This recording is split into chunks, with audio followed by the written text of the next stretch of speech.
Hey there. So my name is Danny. I've been a content strategist at EPAM Systems for about 3 years now.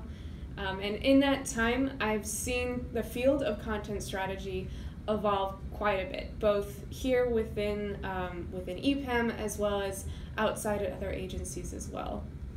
In particular, I've seen content strategy evolve in the way that we are getting involved in website migration projects. So specifically when a website is being redesigned or replatformed, and all of the management and rewriting and restructuring of content for getting onto the new site. So two projects that I've worked on in particular, I think are really good case studies in my mind that kind of map out that evolution, but as well the evolution that I think is still to come.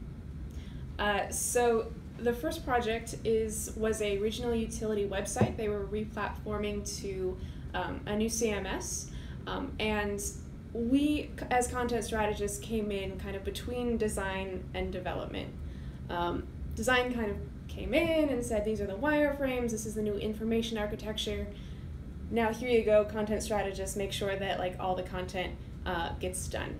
So we worked with some copywriters, and the designers that came before us did a wonderful job. Their focus, however, was obviously not on content.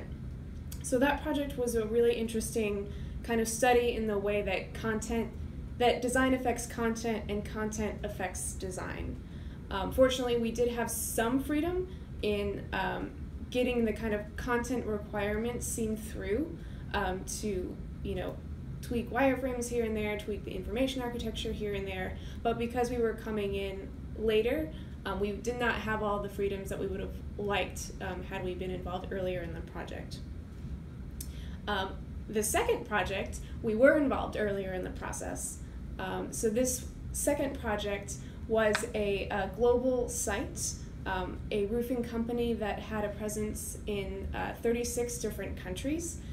So it's a lot of multilingual strategy, super interesting, and we were involved right up there at the beginning with design and development. However, as I came to learn pretty quickly, there's a difference between like being in the room and working with folks who may totally acknowledge the the value of what you're offering, but don't necessarily understand how to use it in their practice either.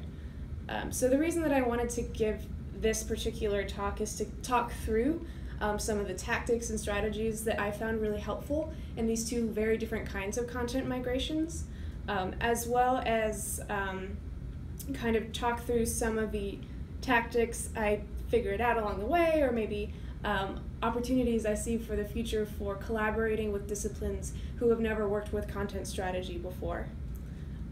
So I very much look forward to returning to Confab once again and sharing this with all of you. Thanks.